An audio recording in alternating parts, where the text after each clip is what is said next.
Okay, homegirl, we are jumping right into this video, starting off with separating the hair. Now, this is very tedious, so I do recommend getting a rack that holds a lot of pieces or a lot of strands of hair. I'm sorry. This one holds about maybe 108 or something like that. I don't know, but I'll have it linked in the description. You could add hair on both sides. Now, when it comes to my small boho knotless braids, I like to use 4 strands per braid. And the way I separate my strands is the smallest strands is first, because that's what's going to be attached to our natural hair firstly, because these are knotless. We don't want too much tension. So that first strand should be the thinnest, and you want to slightly increase in size each strand you have. Now, you're going to have to eyeball this, and depending on what size you want your braids, this applies to small, medium, large, extra small. Whatever the case may be, the first strand should always be the thinnest, and just depending on, like I said, the size, that'll tell you how big each strand should be afterwards. And this is not something you will get on your very first try if you are a beginner at this.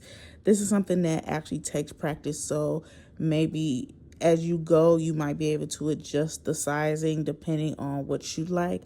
But just rule of thumb is start off small and slightly increase the braid size. And then once you are done, you will have a complete rack of both sides. Now we can go separate the boho hair. Girl, this is the most tedious part in my opinion. But taking whatever gel you're going to be using, as you can see, I'm using the So Slick gel from the Braid and Kaleidoscope, I believe. And I also take my boho hair, and I like to take that in smaller sections just so it's more manageable when it comes to separating my individual strands that I'm going to be using. Now, you're going to add your gel to the straight part of the boho hair. You're doing this because it's going to make it easier to separate the hair, and it's going to keep the strands together so your hair isn't just flying all over the place and unmanageable. And it's also going to help when you start to add the hair or feed the hair into your knotless braids. And you want to make sure you cover every strand with the gel and just comb that through to evenly distribute it. Now, when it comes to separating your pieces, your boho pieces, I don't like those super thick strands. I want it to look like I have braids in my hair, and the thicker the strands that you have, one, you'll use more hair, but two, it'll just look like more curls than braid. But again, this is completely up to you, however you want the look of your hair to be. I particularly just do thinner strands.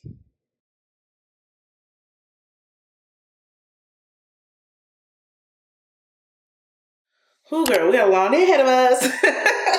So let's go ahead and start sectioning. As you saw, I already prepped all of the hair. So all we gotta do is section. I like to section the top first, then go into the back. So what I like to do is, like, I start at the apex, which is the highest point of your head. So when you put your comb on like this, it's where the comb, my hair isn't gonna lay flat because it's a little thick up in there, but the flattest part, the comb lays on your head, and that's how I section my front half out. Well, that was a nice clean part, okay.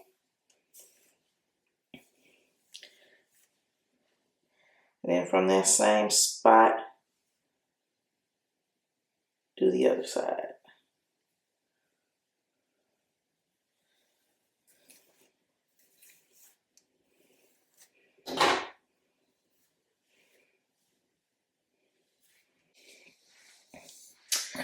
Now from here, this is where I do the middle part. So again, from that top highest point in the right here, that's usually where the middle of your head is as well. Go in there and create your middle part, like so.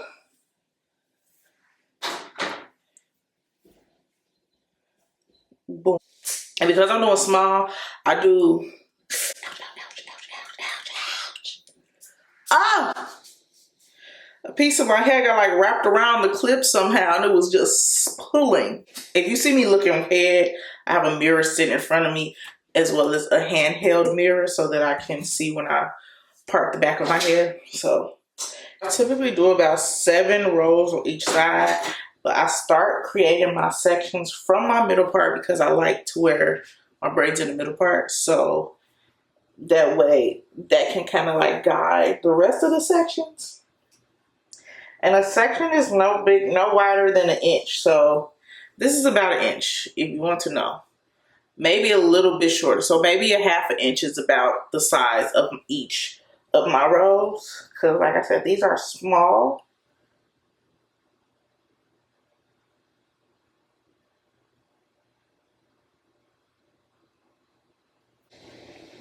When you put all the hair together, it's about a 1/2 inch wide. When you're parting, your head is round. So part your hair to the curve of your head. Don't try to make it like straight across, which is why I'm parting from the back to the front, so the comb just naturally glides across the curve of my head, because the hair, this part of your head is wider than the front half. So if you try to do straight parts like this across, you end up starting to angle them. So start from the back parting and curve upward. Just go towards the curve of your head.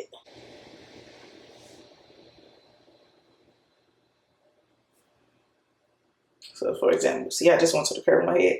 If you look at it this way, that's not necessarily a straight part. A straight part would have been like if I went like that, but it's going towards the curve of my head, like I mentioned.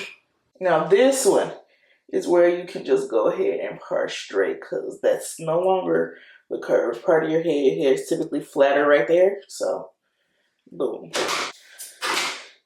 Okay, we got the one side. 1, 2, 3, 4, 5. Wait, 1, 2, 3, 4, 5, 6, 7. I'm gonna go ahead and section out this other side, then come back and we'll do the back. Now, when it comes to parting the back of my head, I like to start from that middle part I did in the front and bring it all the way down to the nape. That way, when I do make my part across, I'm not trying to make one long part. I can do it in sections. That way, it's even throughout. And so I pretty much just do that. I just part each side as one parting and also just doing it in separate sections, if that makes sense. If not, you see what I'm doing. I don't really know how else to explain it, but this just makes it easier to make the parting. So one side isn't bigger than the other. It's a nice even size part. Then I like to separate that section to make sure the sizing of the square or the parting is not going to be too big. Wow, words. It's not going to be too big. And then if it is, I just go back in and repart. And I don't add gel at this point because this is just a rough parting. As I braid each section or each row, that's when I go in and add my gel to make sure it's nice and straight. But like I said, this is just a rough part just to get me nice and set up, so I don't have to be doing all this work. I can just go through and braid my hair. Another thing I do, just like the front where I parted from the back to go along the curve of my head, with this, I primarily just set my comb up in the right section after I parted that first piece. And then I just kind of turn my head so the comb just naturally does the parting for me. We're trying to work smarter, not harder, and we're not going to force things. We're going to go with the shape of our head. Our head is round, so these parts are not going to be clean, straight cut across because our head is not square. So yeah.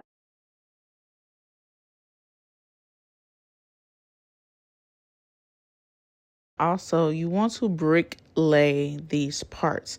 Brick laying just means the braids are going to fall in between the rows before and below it.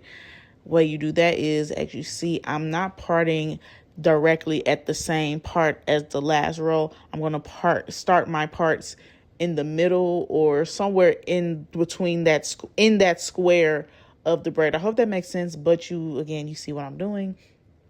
And this just makes the hair lay smoother and flatter. Now here's another tip that makes braiding a lot more easier and just time effective, because we working smarter, not harder. As I go through my rows, I section out each braid and pin them up every other braid. That way I can just go ahead and braid and not have to worry about doing any additional parting. This is just something you don't have to do. This is just what I do because it just makes the process go a little quicker. Ooh, girl, I got bags under my eyes. It took me 3 days to do these braids. But anyway, Before you actually start braiding, here are a few tips to make your braiding process go a little smoother and be more efficient. One is to start at the top. Realistically, that's really the main thing people are going to see is the top and front of your head. And when you first start, you have all this momentum to get it done, so your braids will be a lot more neater and a lot more crisp at the top. Also, like I mentioned, when it comes to the size of your boho pieces that you separate, the same thing applies to how many to put per braid. Now, me personally, like I said, I don't like a whole lot of curly hair because I still want to be able to see the braids and I don't want to have to deal with the upkeep of all of those curly pieces. So I put about 3 or 4 strands per braid. Now, if you like a fuller, more curlier, kind of giving Boho braid almost, then you would obviously put more. Depending on how many you put will determine how close or far apart you should put them. I only have 4 pieces, so you want the boho pieces to extend along the length of the braid. So make sure you just kind of have to eyeball. The farther they are apart, the less pieces, and the closer they are apart, the more pieces you should have in, because you're trying to give a fullness or maybe not so full like this. I know my hair is dark and the boho pieces you saw were colored. Why wigs played in my face when it came to that colored hair, but we're gonna talk about that in another video. Yeah, the technique is still the same. I just had to take that down real quick, order some more hair, and just redid them. And I was not redoing the video because again, the process is still the same. I do my braids the same every single time. So yeah, let's get back to braiding. Now let's get to actual braiding. Now, I like to start adding my braiding hair in immediately because it's less tension on the actual scalp and your strands. Specifically, my hair is on the finer side. So if I was to start just braiding my natural hair, then feed the hair in, it would be too much. And then the braid just isn't as sturdy in my opinion.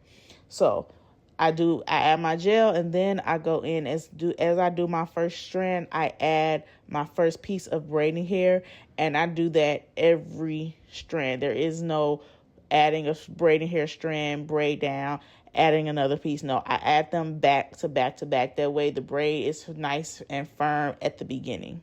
And I take the braiding hair and put it in between my thumb and my index finger, and then I just braid down. So let's do a replay, and I'm going to further explain how to feed the hair in. So when you take your strands, you're going to take it in the middle, and whatever hand your dominant hand is, that's the hand you're going to use to add the hair in. So your less dominant hand is what's going to be holding your natural hair, and you're going to use your dominant hand to feed the braiding hair in. And you're going to put that in between your index finger and your thumb. And one half of the braiding hair is going to be attached to one strand of your real hair, and the other half is going to be attached to the other another piece of your braiding hair. So the piece that you're holding with your index finger and your thumb, that's going to hold one side, and the other piece of the braiding hair is going to be attached to the strand that's above your index finger. Again, I'm hoping this makes sense, but that's why I did the replay, so you can actually see it in real time. Now, when it comes to adding your boho pieces, you're going to take that straight piece that we added the gel to, and you're going to grab it with you're going to put it in between your index finger and your thumb again. But that straight piece is going to be attached to a middle strand, and the curly piece is going to be attached to one of the end strands. And you're just going to braid down a couple of 2 or 3 plaits, and then you're going to pull that curly piece up, and you're just going to continue down the braid. And it's really that simple. Now, again, this is something you're going to have to do practice on if you're new, but that's pretty much the gist of it. And that's it. Thanks for watching.